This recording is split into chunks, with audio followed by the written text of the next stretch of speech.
Today, let's rummage around some thoughts about an experience nearer and farther than death.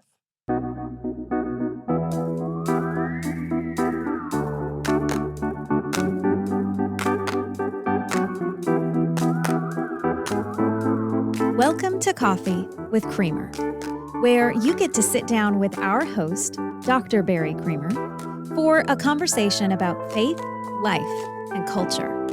We'll look at old ideas through a new lens, turn those culture wars on their head, and paint a picture of the way things could be. If you like your thinking deep and your coffee hot, pull up a chair. You're in the right place.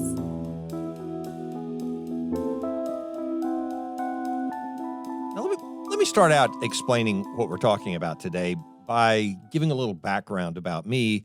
And I'm using my experience only because I know it. It's mine, not because it's distinct from anyone else's. I think most people probably went through something similar. But it helps me to process why some people just tick differently, seem to think about and interact with the world differently. And I mean the people, when you look across the way at them, you just don't understand. And I don't mean politically. I don't mean anything like that. I just mean in the experience of our faith, our religion, the way we practice, even sports and all those kinds of things. It's just an interesting division between people. And my experience that made me aware of this was looking back, when I became a young adult, looking back on my childhood and my youth. In most of my childhood, I would say, I don't know that ever. I don't know how other people would characterize it. Again, I'm picking out the parts of my childhood that I remember. But in my experience, I was the cool, calm, rational little kid. I just was not overtly emotional about anything. I mean, I had the same emotional experience as everybody else has that you have to have.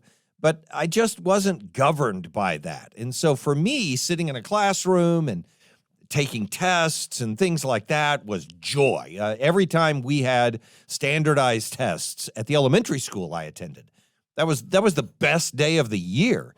There was no homework. There was nothing to do afterwards. And it was just fun. It was like playing games or completing puzzles all day long. And it was just glorious. I loved things like that. And it was the same with, when I was in my math classes. I'm thinking of really at the end of my time as a child, so to speak. So about 6th or 7th grade.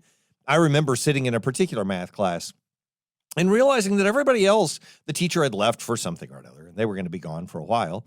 But she'd left us with homework, for the next day. And we had about 30 minutes in class. Well, I don't know how many minutes we had. We had some minutes in class. For me, it's automatic. Do all your homework. Just get it all done. Why not have it all done before class is over? I never took homework home because I always got it done during class, either while the teacher was up there yammering on about things that people should have been able to read in the book anyway, or because everybody else in the class was playing games with each other or doing stuff with each other, and I was just sitting there doing my homework. I loved that. That's just kind of how I lived. And I think, when I made choices about what I wanted to do or didn't want to do or whatever, they were fairly, and I don't mean this as a pat on the back. I mean, it's sort of like an attached, weird little extra kid over there in the corner, rational kind of kid. That was the thing that probably dominated my way of making decisions when I was a little kid. When I became a young adult, a young person, however you want to describe it, I was 16 years old. I started driving. I ended up being invited to this other church, and I went because I was able to drive, and I got wrapped up in the most exhilarating, exciting, transformative experience that I've probably ever had in my life during those few years. And I've mentioned this before, it was a fundamental Baptist church, an independent fundamental Baptist church. And the preaching was invigorating. I didn't know then, but as I look back on it now, heavily influenced by Pentecostalism. and the sense of response during the worship. And it was everything short of the preacher running around the room waving his handkerchief. And those of you who know what I'm talking about know that actually happens, right? So that didn't happen at my church, but everything short of that did. All the sweat, all the throwing off your coat, all the yelling and responsive audience and the amens and the invitation just packed every single time. And, it was fun. I mean, it was fun, and it was motivating, and it was compelling, and it did transform my thinking about God and my interactions with him from what I had experienced as a child in the church I grew up in, which, looking back on, I am so thankful for. They grounded me so well before I got to this other church. But I mean, in that church, for me, the sermons were great. I loved them because I loved the pastor and respected him, and they were intelligent. They made sense to me, and I could respond. And I remember making the decision to trust Christ as my Savior when I was 9 years old, and then talking to the pastor. I remember the illustrations that he gave about baptism and pictures of the empty tomb and Jesus coming out of it, and that's like us coming out of the water. And I remember all the explanation and the teaching that went with it, and it was all rational. And in all of that, and I did things, presenting things in classes and, the kind of public speaking type stuff, because it was just a good way to exercise the things I thought I was good at. This is before I moved over to this enthusiastic church that I joined. But I just didn't give my whole heart to the enterprise. I didn't absorb myself in the meaning of it. And when I turned 16 and started attending this other church, man, I knew I was supposed to be I was called to ministry when I was 13 years old. But I didn't do it. I didn't commit myself to it. But at this other church, within just a few weeks, I, at 16 years old, committed myself to ministry for the rest of my life. Something got a hold of me, right, that just didn't break through the shell that I had up when I was younger. That was the enthusiastic side of my experience when I was growing up. And in some ways, I still see that bifurcation, that division between the more rational and so on one side and the more enthusiastic and experiential on the other side. Even in terms of like now, I'm the president at Criswell College, so higher education and ministry education is important to me.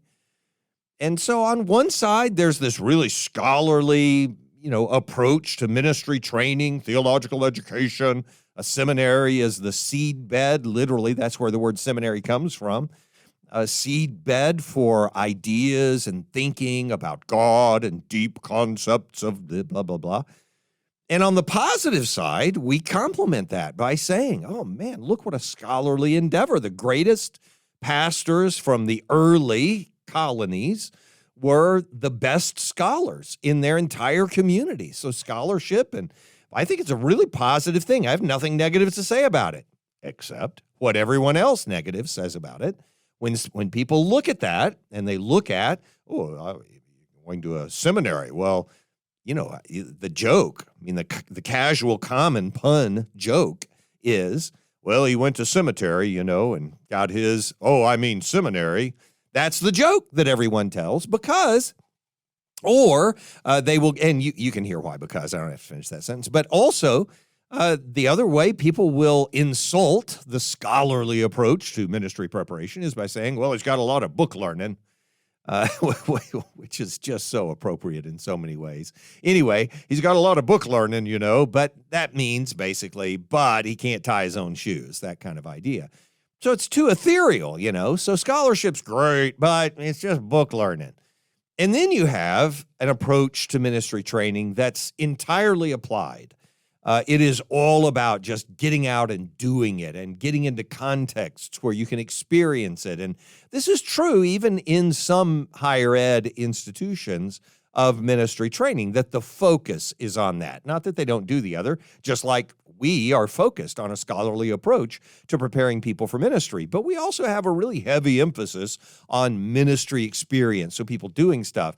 But when push comes to shove, we're first and we're institution of higher ed, and so scholarship's first. In that same way, I can say on the other side, there are plenty of people who are focused first and foremost on applying ministry, on putting people in situations where they can learn ministry by doing it. You get into the baptistry and baptize some people and so on.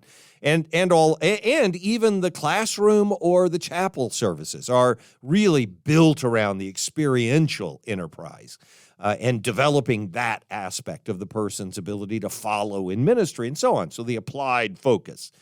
And there's a really great side to that because you experience the reality of what happens when you do ministry, obviously. On the negative side, when people criticize it, they criticize it by saying, well, it's irrational or it's, oh, look at all that personality-based stuff they're doing. If they just didn't have that person at the front of it, nobody'd even go there. They just want to be like the big celebrity they're trying to follow. Or look at how emotional and experiential and temporary and passing and blah, blah, blah. So on one side, you criticize it for book learning. On the other side, blah, blah, blah. Okay, you get the idea. So this is what I want to do. I want to look at one side of that today. And I'm not promising I'm ever going to look at the other side. The one side has confronted me in some ways, sort of like the old VeggieTales show where they're going to Nineveh and they're slapping people in the face with a fish. It's sort of like that. This thing has been slapping me in the face with a fish for a good while now, and I've wanted to talk about it, but I've kind of been resistant because I don't often like to just. You're not going to believe this, but I don't often like to just rummage around my own ideas about things. Usually, I have a pretty in-depth basis for the things I'm talking about, and actually, I have given some time to this enough to give a basis to it too.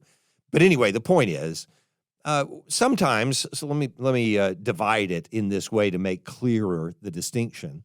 Sometimes what we I think mistakenly do, by the way. Sometimes we equate the more scholarly side with people who are more attracted to the ethereal, to transcendent ideas. And then alternatively, on the opposite half, we say, oh, the people who are on the applied side, the people who are down there, maybe even speaking in tongues, they're more attached to the immanent. To the experiential, the meat on the bones things in the world. But I do think that way of equating being more scholarly or being more applied to the more ethereal or to the more immanent, the more, the more approachable, the more in this world kind of stuff on the applied side, I think that would be a mistake. I think the reality of the bifurcation I'm talking about, the divide between the way people think about things and experience things, is really only about, on the one side, a focus on what I'll refer to as the transcendent, maybe the sacred, the holy, the things that are different from the way this world is, just different. And you don't experience them in this world directly. It just doesn't happen.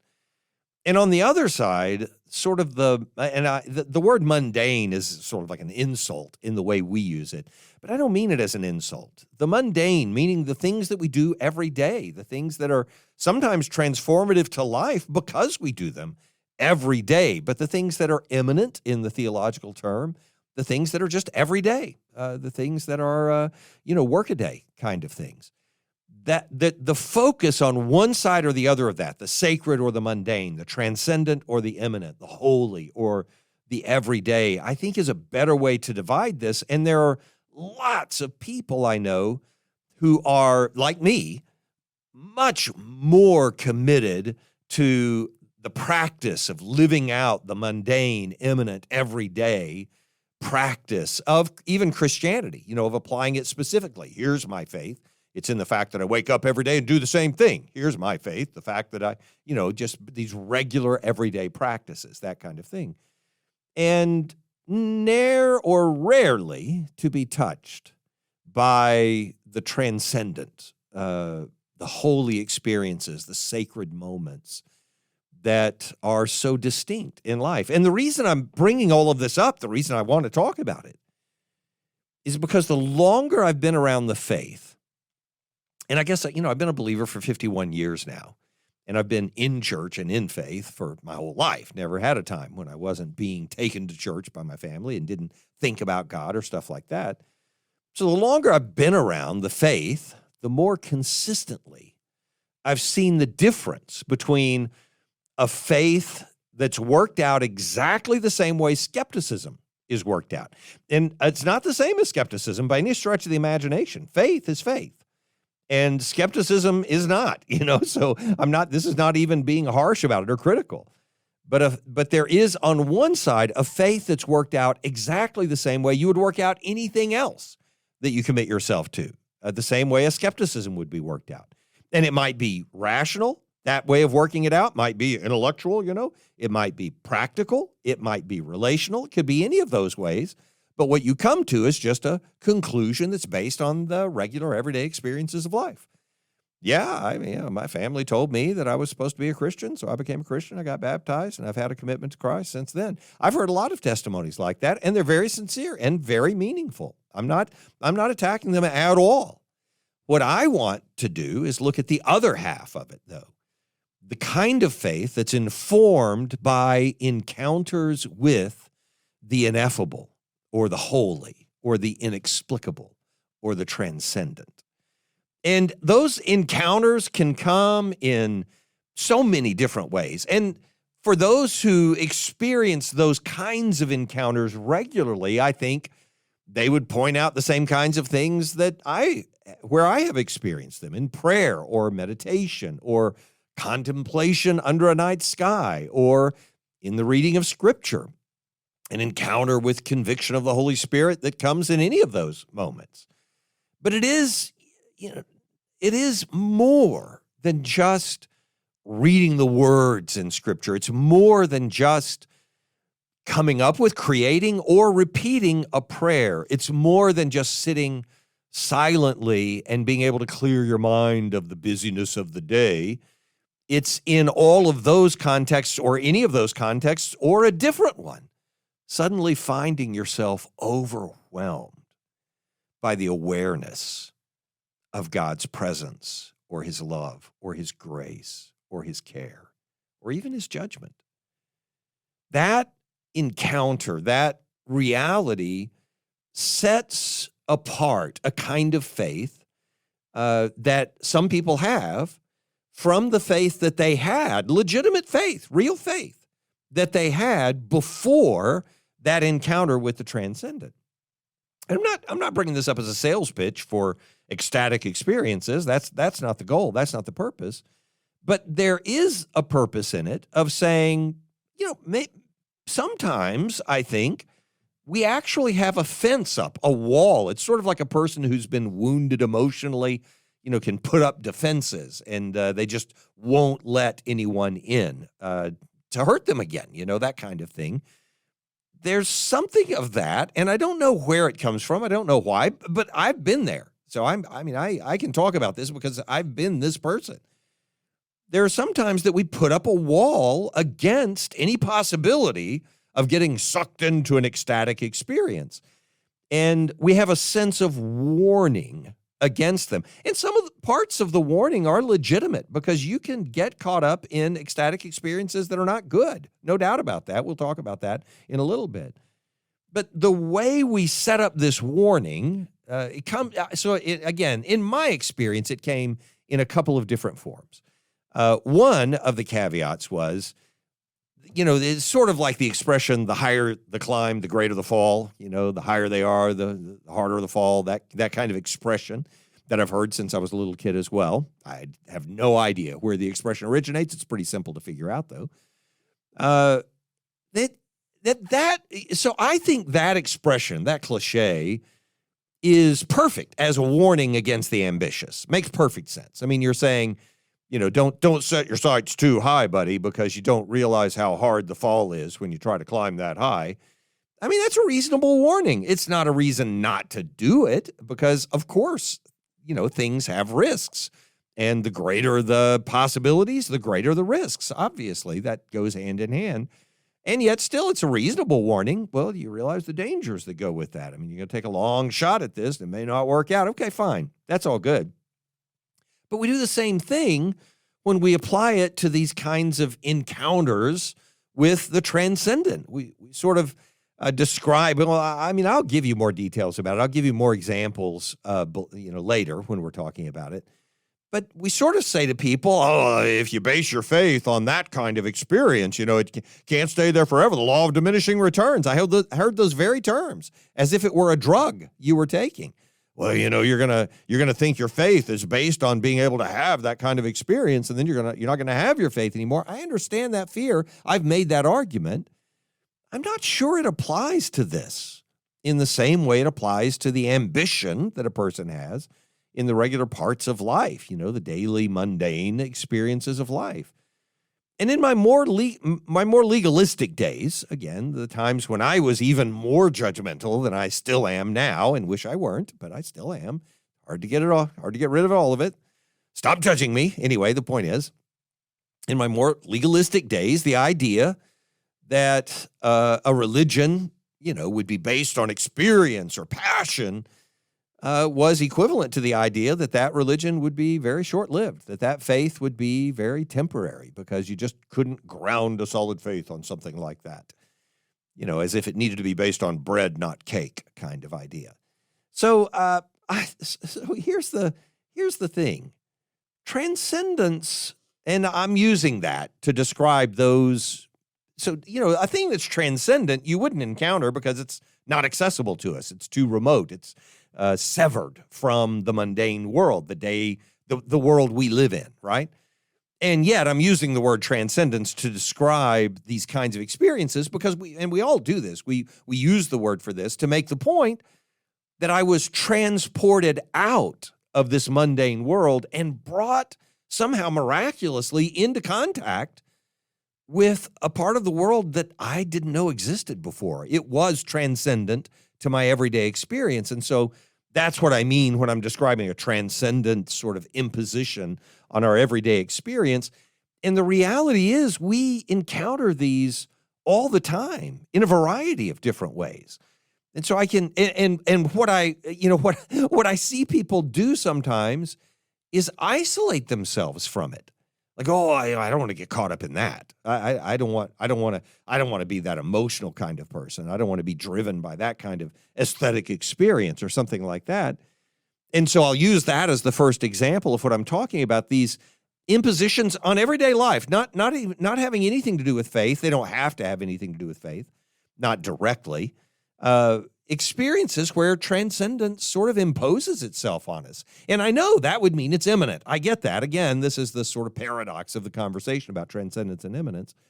Doesn't make any sense to talk about transcendence at all. You end up with a whole, apophatic theology, a theology where you can't speak anything. You just sit in utter silence. And if you have a thought, it's distracting you from the reality of God that you're encountering, which is indescribable and so on.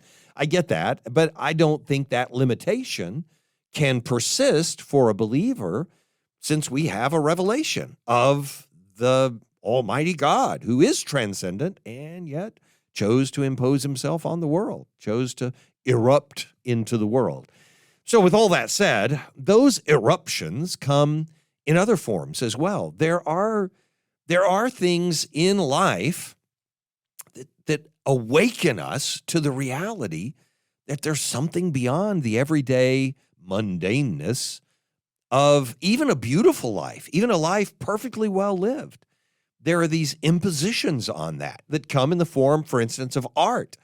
And in art, I'm going to pick out music because it's the purest kind of art that we can talk about. And when I say purest, I mean it doesn't depend on a representation of something else in the way we normally think about it. Usually when we think of visual art, we're painting something, and how much it looks like that thing is part of its worth to us.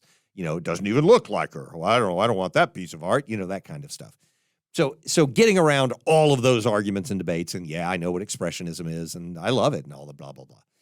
None of that is what I want to talk about. So to avoid that, I'm just going to go straight to music, this sort of purely abstract form of art. You can make it representational, where a piece of music is imitating the sounds of a cannon in Tchaikovsky or something, or Peter and the Wolf or whatever.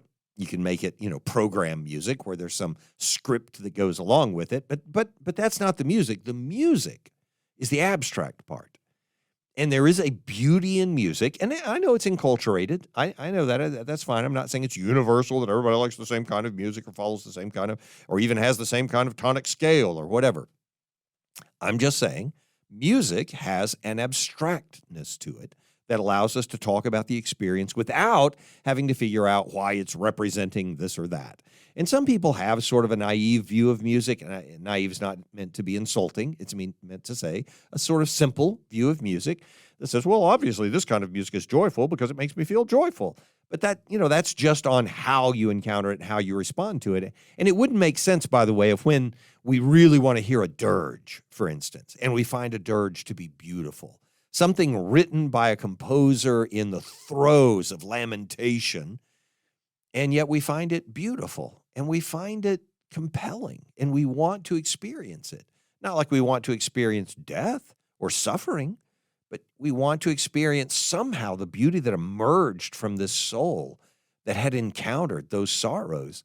And so anyway, in all of that abstractness, I want to bring up music, not lyrics, not poetry, just music in this case, the music itself, right?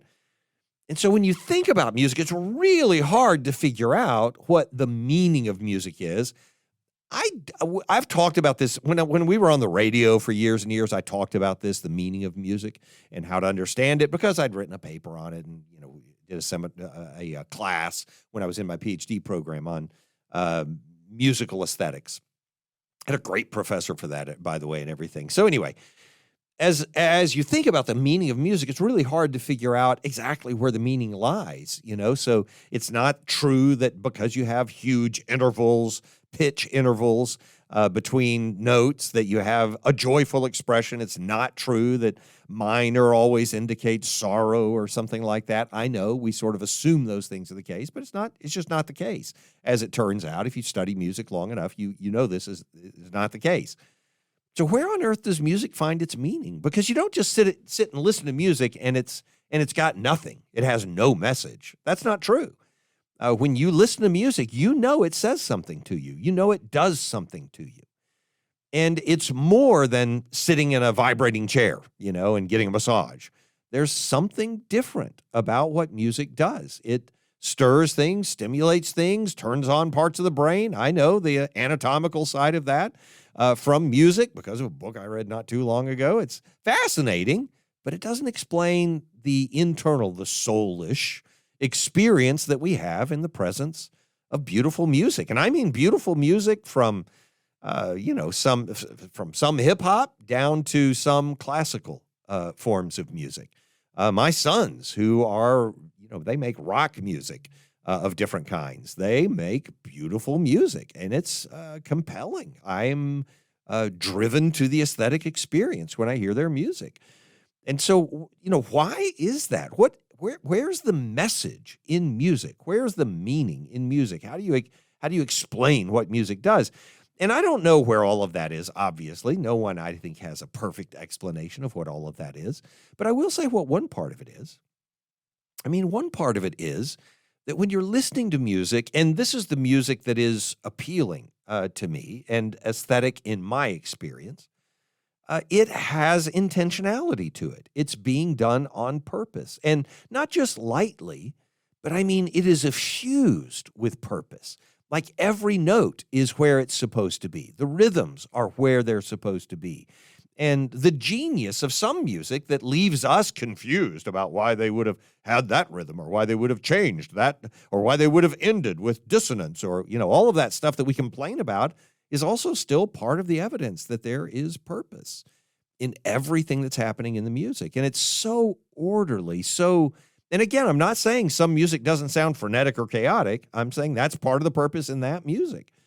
But it is so different than the apparent randomness, of most of the rest of our lives. Here's the orchestra. Every person knows what they're supposed to do, even if what they're supposed to do is create on their own in the process of contradicting what some other part of the orchestra is doing. There are some very confusing forms of music out there. I get that. But they're so intentional.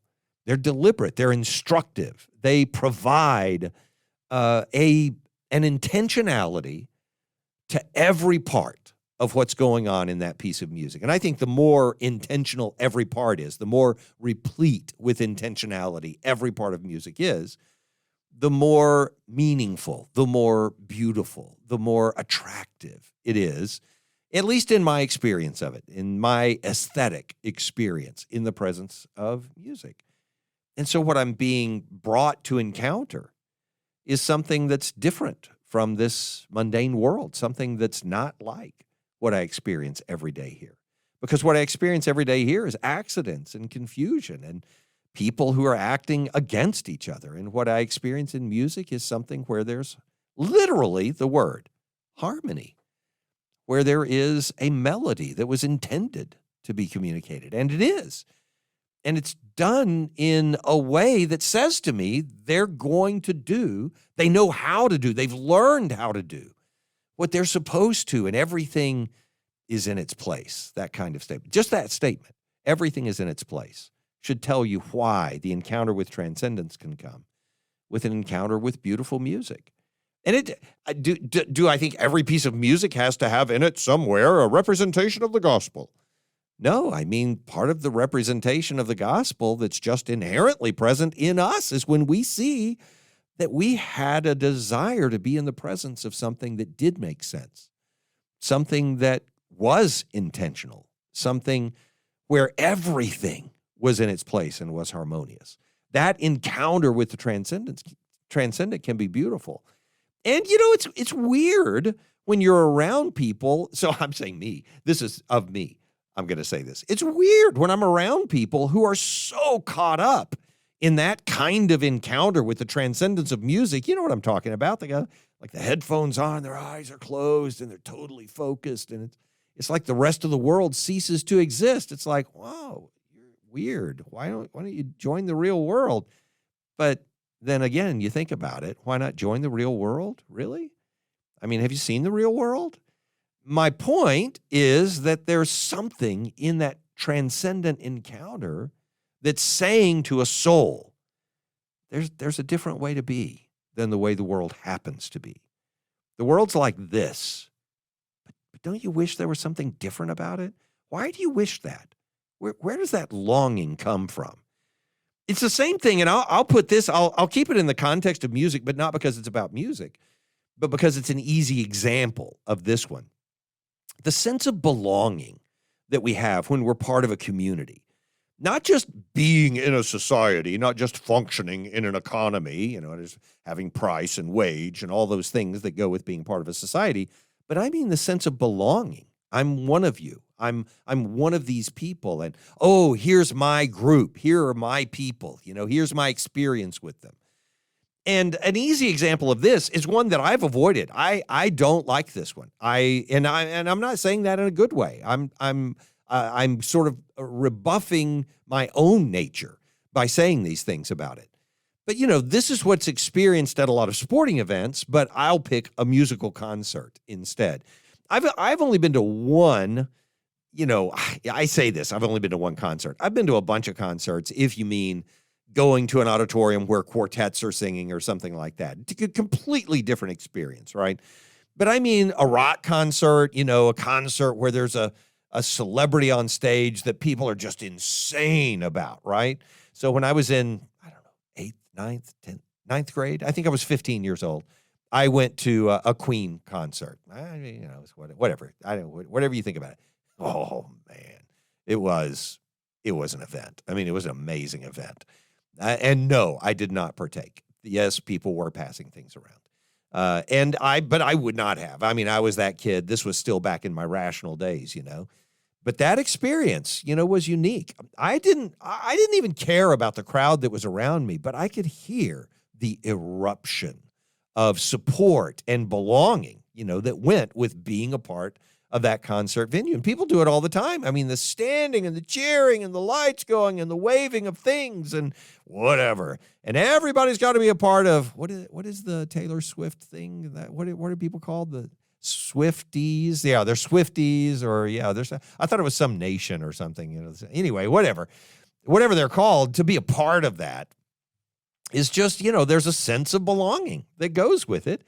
And that sense of belonging, of being in a group, of being not just a loose group, but belonging to that group, being a part of that little community. And whether it's, 10 people who are running around or 10,000 people who are at one of these concerts, that sense of belonging matters to people. They love to paint their faces and get out there and cheer for the Cowboys because and I do too. I don't paint my face. I've never been to a game, by the way, but I watch them on TV, and I know it's a big deal to be able to text back and forth with one of my kids and say, did you see that play? Did you know what was happening? There's a sense of belonging there that says we don't want to just be alone. We want something more than the regular, mundane, day-to-day experience that we have in life. And even with reason, by the way, I'll say the same thing happens with people who talk about being rationalistic. You can have rational encounters with the transcendent. And I know lots of people who've had these kinds of experiences, grasping how ubiquitous pi is, not pi like apple pie, you know what I mean? Pi like 3.141592, whatever. That, encountering where it is in circles and in trigonometry and in all of these calculations that take place and in all of these ratios that are just miraculously drawn back to this one number, and then realizing it's not ubiquitous by accident.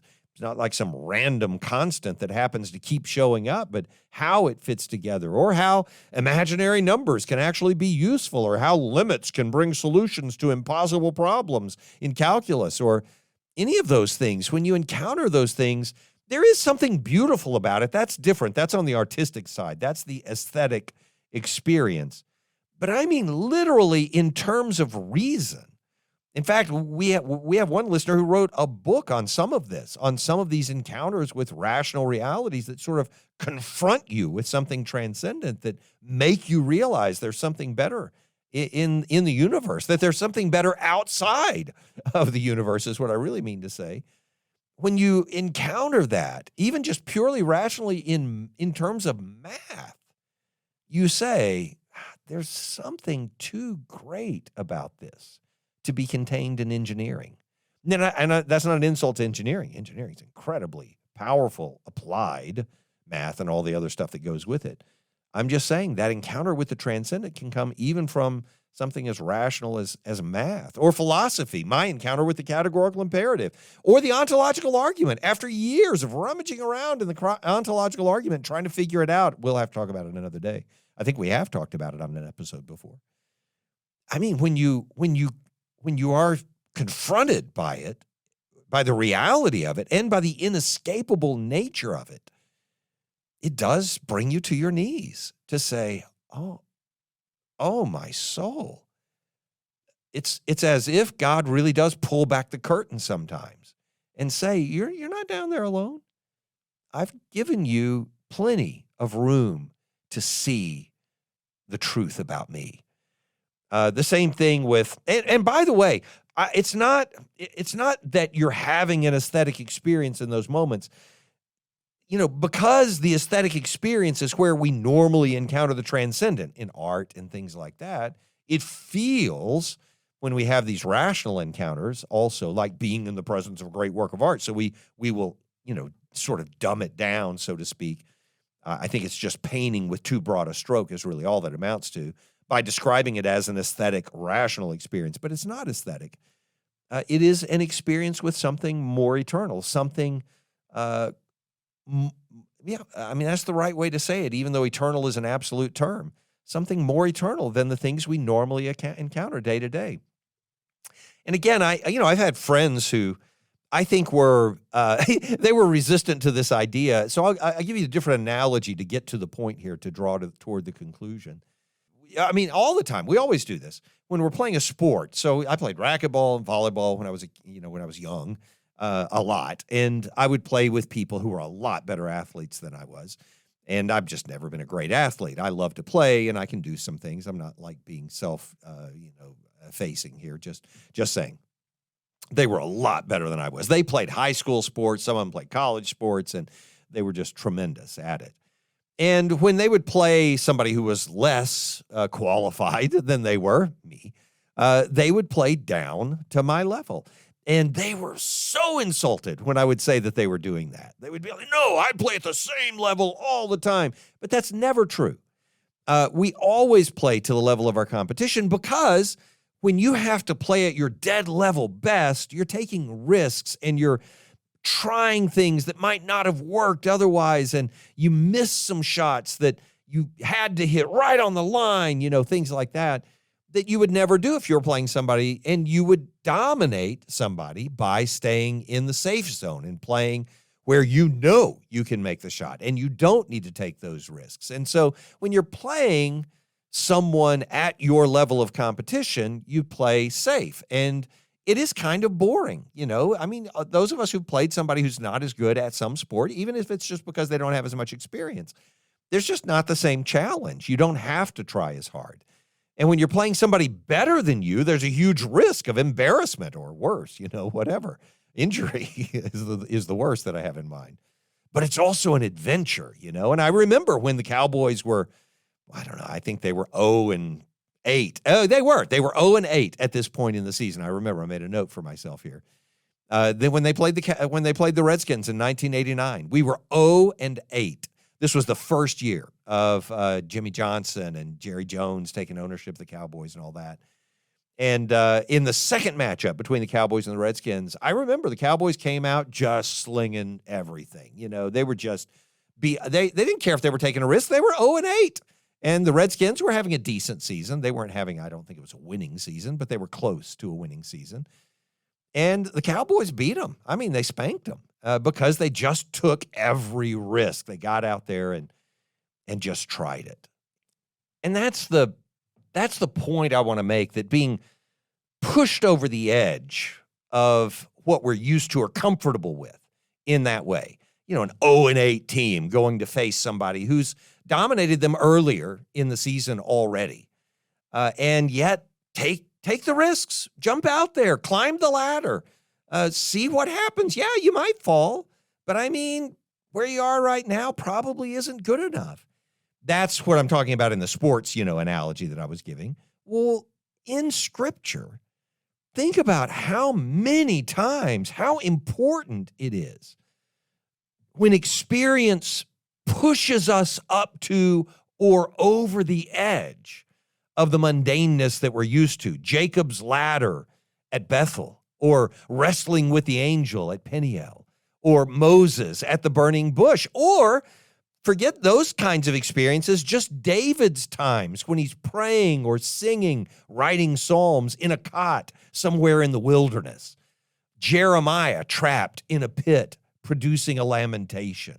Thomas seeing Jesus' wounds and falling down to worship him. Peter stepping out on a sea, or being confronted by the crowing of a rooster, or standing on a boat and seeing Jesus on the shore, or Stephen being stoned and seeing Jesus. There is a reason, and I will, not be able to cover all of this, but I'll cover it quickly and just make the point. There is a reason that transcendence is important essential to a fuller faith. It's part of what faith is. And by fuller, I mean a more mature faith. And it is, there's an expression that we use about evangelism. Evangelism isn't taught, it's caught. That. It's not taught, it's caught. That idea is you have to experience it. You have to be with somebody. And it's the same thing we say about preaching or prayer or faith in general. You can't just give words to it and somebody understands it and they just sort of subsume into it. It's not like that. And it's why, by the way, the central book of worship in Scripture is a book of poetry. Poetry isn't prose.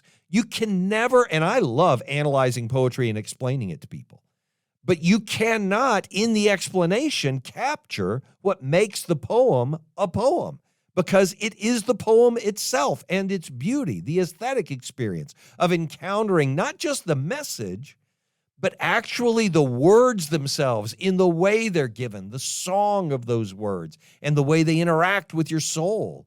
that makes poetry what it is, and so on. I mean, it's my take on it, but you get the point.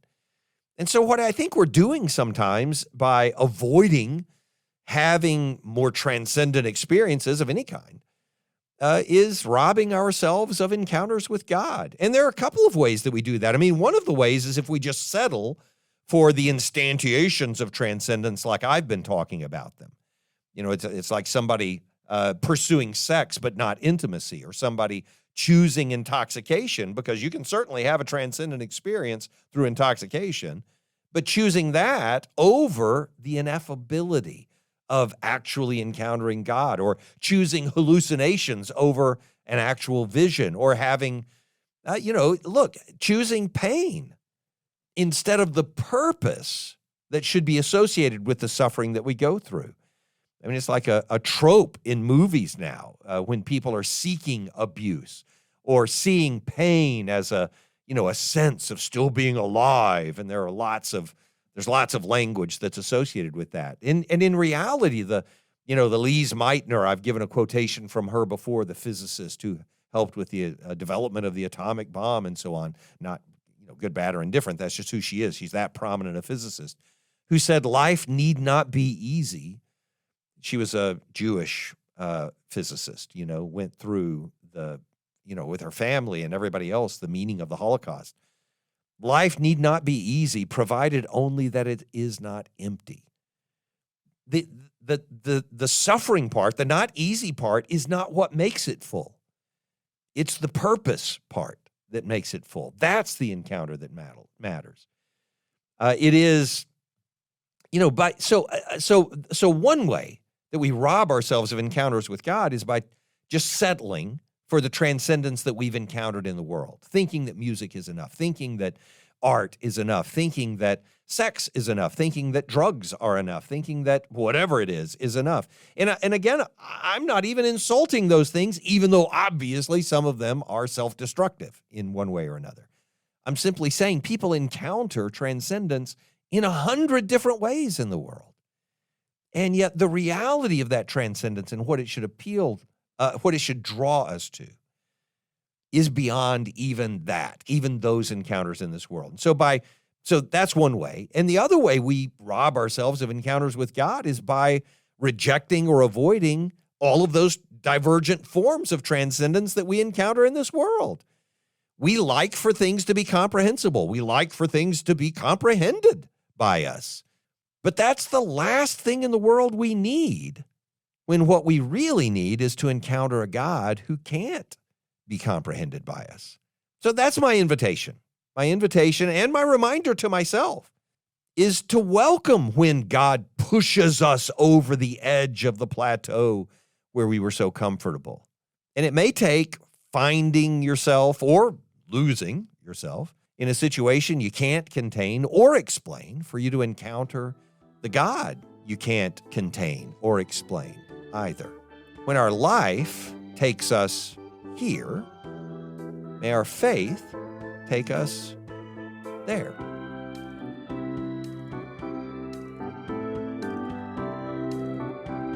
Thanks for joining us for Coffee with Creamer. Your cup of coffee may be finished, but we are not. Come back next week for a refill as we sit down to examine a new set of ideas and cultural issues. Don't miss an episode. Subscribe wherever you get your podcasts or visit our website at barrycreamer.com. Until next time, keep your mug hot and your mind sharp.